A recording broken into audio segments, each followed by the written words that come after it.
dans ce domaine-là.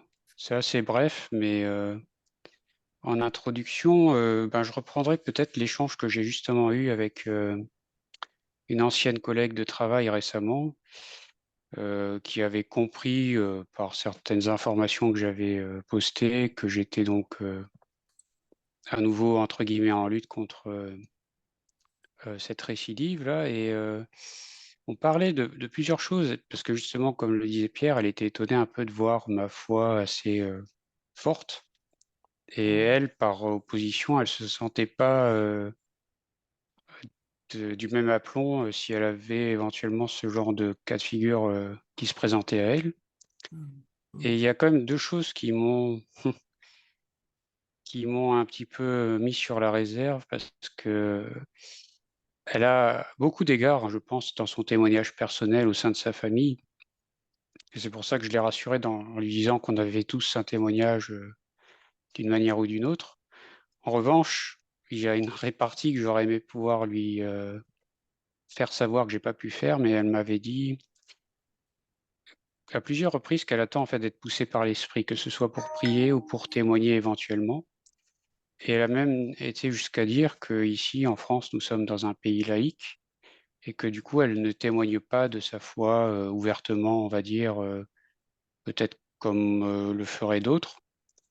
Et c'est là que je me suis dit: «C'est peut-être justement pas le Saint-Esprit qui te pousse dans cette dimension-là, mais plutôt d'autres pensées». Et c'est un peu sur ça que je voulais revenir par rapport à l'évangélisation. Puisqu'on a eu l'occasion de sortir là récemment, et ça permet d'avoir un écho direct de la réalité du terrain. Et je me conforte toujours dans ce soutien que je trouve de cet évangéliste néo-zélandais qui a un ministère aux États-Unis, qui fait un très bon enseignement sur le sujet. Et finalement, il y a trois problèmes pour moi à l'évangélisation qui ne se fait pas. C'est le problème, premièrement, de la crainte. C'est quelque chose qu'on retrouve globalement, sans qu'on mette d'ailleurs des mots précis sur ça. Heu, le problème de la crainte, c'est un faux problème quelque part, et c'est ce que explique cet évangéliste. Il dit que si on a peur d'aller témoigner, et moi je compléterai par simplement une première chose, c'est peut-être qu'on n'a pas de message déjà, suffisamment structuré pour se dire: «Voilà, je vais sortir et je vais aller vers quelqu'un et je vais essayer d'engager une conversation». Peut-être pas spontanément sur le domaine de Dieu, mais de trouver un pont qui va me permettre dans la conversation d'aller présenter, le message de Dieu, Mmh. à cette personne. Donc ça, c'est l'un des premiers problèmes, je pense, parce que à cause de la carence dans l'enseignement ou dans la soif, de nos assemblées, justement, on n'a pas, la capacité ou l'habitude d'apporter un témoignage, dans le sens de l'évangélisation. Donc ça, c'est pour moi l'un des premiers écueils. Et deuxièmement, la peur qui va avec, qui est parfois plus irrationnelle, parce qu'elle renvoie à différents aspects pour, des personnes, mais la peur qu'on peut avoir, elle doit être, compensée par quelque chose de beaucoup plus grand, qui est la compassion pour les âmes qui se perdent, quand on a conscience de la réalité d'un enfer qui nous attend potentiellement après cette vie terrestre, qui est très brève. Et c'est ce que nous fait partager l'évangéliste en disant qu'il faut peut-être prier le Seigneur pour qu'il nous accorde plus de compassion, pour voir en fait cette moisson qui blanchit. Et nous qui sommes un peu désœuvrés par rapport à ce qu'on pourrait faire, sachant la vérité. Donc ça renvoie à une certaine dureté de cœur quelque part, quand on ne le fait pas ou quand on se dit, limité ou qu'on a peur. Et l'autre pendant de cette peur, c'est la peur d'être rejeté. Et ça, c'est quelque chose aussi qui nous poursuit dès notre enfance, parce que quand on va, à l'école par exemple, et qu'on intègre, une structure, scolaire, une classe ou un groupe de personnes quelconque plus tard, hein, dans notre parcours, on a toujours ce sentiment, potentiel d'être, rejeté à un moment donné. Et l'homme quand même marche beaucoup avec le besoin d'appartenance. C'est pour ça qu'on a l'appartenance déjà au sein de la famille qui est très importante. Parce que le rejet qu'on pourrait avoir des propres membres de notre famille peuvent créer des dégâts, des conséquences assez, dommageables dans le temps. et c'est parfois dur d'en guérir. Et pour revenir à cette peur précise qui concerne le fait d'être rejeté par ceux qui ne veulent pas recevoir le message de l'Évangile, là encore, l'évangéliste trouve une bonne raison, c'est qu'en gros, cette peur du rejet renvoie à une certaine fierté. En fait, c'est assez subtil, mais ça renvoie à une forme d'ego encore où on n'est pas capable d'accepter d'être rejeté, surtout quand on connaît un peu les Écritures et quand on voit finalement le destin de tous les croyants qui se sont tournés vers les païens et qui ont annoncé la bonne nouvelle. Finalement, le petit rejet qu'on va pouvoir recevoir globalement de personnes non violentes, c'est très minime par rapport à la persécution de certains pays, que ce soit dans le passé ou encore actuellement. Donc ça, c'est des pistes, en fait, des clés pour essayer de vaincre ses propres craintes, surtout qu'on est dans un monde où c'est vrai que parler à son prochain ou aller aborder quelqu'un en porte-à-porte, c'est pas forcément évident parce qu'on s'est barricadé derrière des digicodes, derrière des craintes qui sont stimulées par nos propres dirigeants, la peur de l'autre, la peur de l'agression potentielle. Toutes ces choses, il faut les balayer en fait de notre esprit et peut-être par notre assurance d'ailleurs balayer ces craintes dans l'esprit des personnes qui seront en face de nous. Et c'est vrai que le laps de temps peut être très court, notamment en termes de porte-à-porte, parce que dans la première seconde, l'un et l'autre se fait un avis sur cette personne qu'il a en face de lui. Donc celui qui ouvre sa porte, il se dit, voilà, qu'est-ce que renvoient cette ou ces deux personnes qui viennent? Et nous, on se pose aussi la question de ce qu'on renvoie. Et en même temps, on se fait un avis du cadre de vie, même si c'est très bref, hein, une porte entrouverte, mais parfois on aperçoit un peu le cadre de vie ou le visage de la personne qui est peut-être craintif ou alors dans le rejet ou même virulente, comme un certain monsieur qu'on a rencontré récemment. Donc toutes ces choses-là, il faut un peu les balayer. Et deuxièmement, vu que le support est surtout écrit, tout comme la Bible que nous avons des traités à profusion avec le message de l'Évangile qui est plus ou moins synthétisé dessus. Et là encore, il faut avoir une certaine qualité dans le document qu'on va remettre pour être déjà dans une certaine assurance que le message va percuter ou va être pertinent. C'est pour ça qu'à un moment donné, par rapport au stock que j'ai encore ici chez moi, j'aurais aimé pouvoir créer mes propres traités, mes propres messages d'évangélisation, ce qui me rendrait d'ailleurs beaucoup plus actif.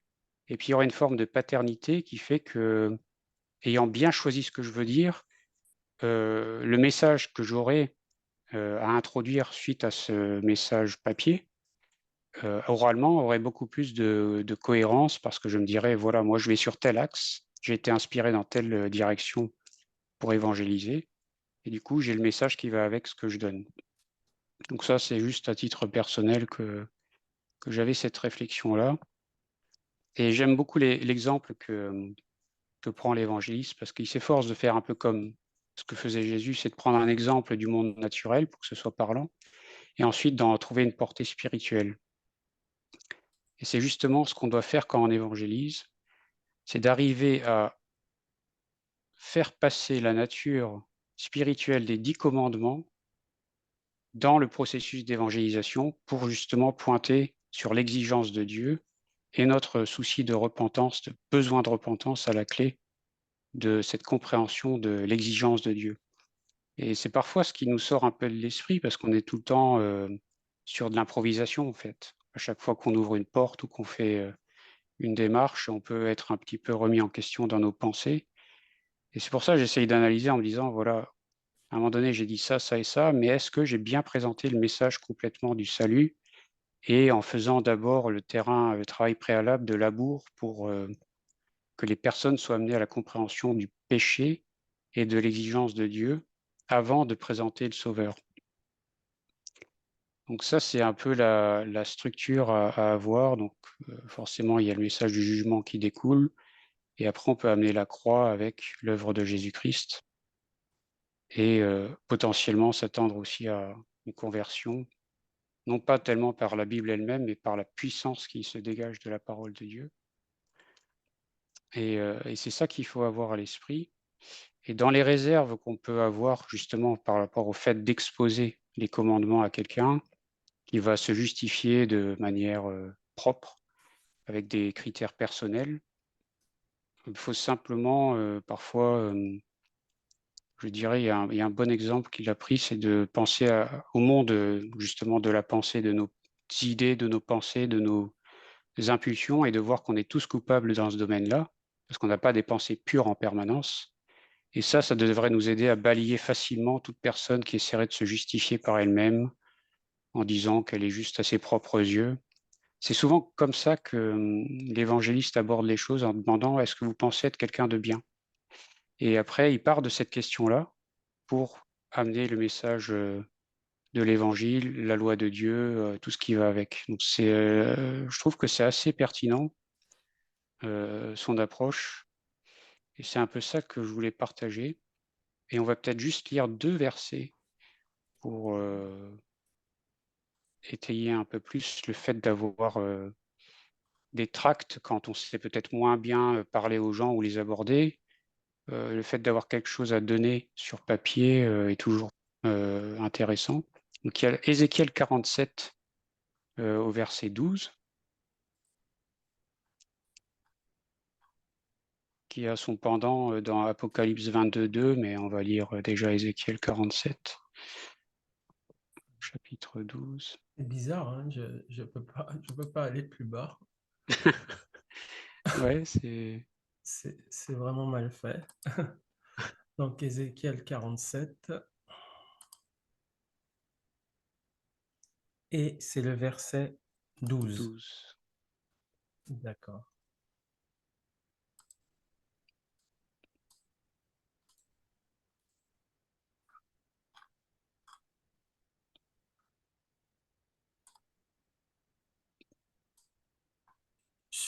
Je lis. Bon, voilà. Sur le torrent, sur ses bords, c'est bien ça? Ouais, c'est ça. Sur le torrent, euh, sur ses bords, de chaque côté, croîtront toutes sortes d'arbres fruitiers. Leur feuillage ne se flétrira point, et leurs fruits n'auront point de fin. Ils mûriront tous les mois, parce que les eaux sortiront du sanctuaire. Leurs fruits serviront de nourriture, et leurs feuilles de remède. Voilà et on peut prendre le pendant qu'il y a dans Apocalypse 22 au verset 2, qui reprend la Apocalypse même idée. 22. Ah oui, c'est tout à fait. Ouais, ouais. C'est vraiment le. Ouais. Apocalypse chapitre 22 et le verset 2, hein. Au milieu de la place de la ville et sur les deux bords du fleuve, il y avait un arbre de vie, produisant 12 fois des fruits, rendant son fruit chaque mois et dont les feuilles servaient à la guérison des nations. Amen. Voilà et c'est formidable parce qu'on voit, que ce qui est, dans ces 2 passages est tout à fait similaire et c'est à la fois dans l'Ancien et dans le Nouveau Testament, avec une portée prophétique bien sûr pour les 2. Ouais. Mais moi ce que j'aime beaucoup, c'est l'interprétation qui a été faite par, Charles Spurgeon, un ancien, homme célèbre, hein, de la foi, un homme de Dieu et c'est là qu'on comprend comment d'ailleurs ces hommes-là ont su, vraiment comprendre que la parole est esprit et vie.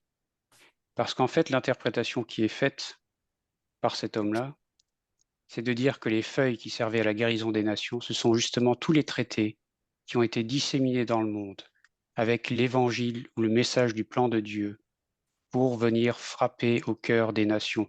C'est-à-dire qu'il fait descendre le ciel sur terre par sa compréhension Mm. d'évangéliser avec ces versets-là en tête. Donc moi, je trouve ça formidable parce que ça, c'est quelqu'un qui fait descendre l'éternité déjà Mm. dans ce monde terrestre ici-bas. Donc c'est ça qui m'avait frappé Amen. dans le message. Et voilà, donc c'est un peu pour conclure brièvement ce petit apport qui fait écho à nos sorties récentes d'évangélisation. Et il y a aussi un aspect gestion du temps dans le service pour Dieu. Ça, c'est juste une autre petite parenthèse. Cet évangéliste partait du principe, si je vous donne à chacun un compte où je verse 86 400 € par jour, vous avez toute la journée pour dépenser cet argent, sinon il n'y a pas de bascule du reliquat du montant qui n'aura pas été dépensé. Et donc chaque jour, ça se renouvelle, c'est-à-dire que vous touchez ça aujourd'hui, le lendemain, vous touchez à nouveau 86 400 €, et chaque jour, c'est comme ça, vous avez juste la journée pour le dépenser. Et je trouve ce parallèle-là très intéressant parce que ça renvoie au service qu'on a pour Dieu. Et pourquoi cette somme et ce chiffre-là? Parce qu'en fait, 86 400, c'est le nombre de secondes qu'il y a dans un jour. Et une fois que le temps est écoulé dans une journée, c'est-à-dire l'heure qui a précédé, on ne peut plus changer quoi que ce soit de ce qu'on a fait, on ne peut rien ajouter à ce qu'on a fait l'heure d'avant. Et en gros, c'est pour nous faire comprendre que dans une journée, on a un temps imparti, on ne peut pas l'utiliser au-delà de la journée qui nous est proposée. Donc tout ce qui est derrière nous, c'est perdu si on n'a pas su l'utiliser à bon escient. Et c'est pour ça le parallèle avec une somme d'argent est assez parlant, parce que tout de suite, si on s'imagine la somme, on se dit, mais quoi? J'ai tout ça comme temps ou comme argent? Donc on va se précipiter pour le dépenser. Par contre, quand il s'agit du service pour Dieu, et moi le premier, je ne sers pas aussi régulièrement que je le pourrais sans doute dans le cadre de l'évangélisation, alors qu'on en tire un bienfait énorme derrière. Amen. Voilà. C'est vrai, Merci. c'est vrai. Amen, merci. Très fort. Merci. C'est vrai qu'au lieu de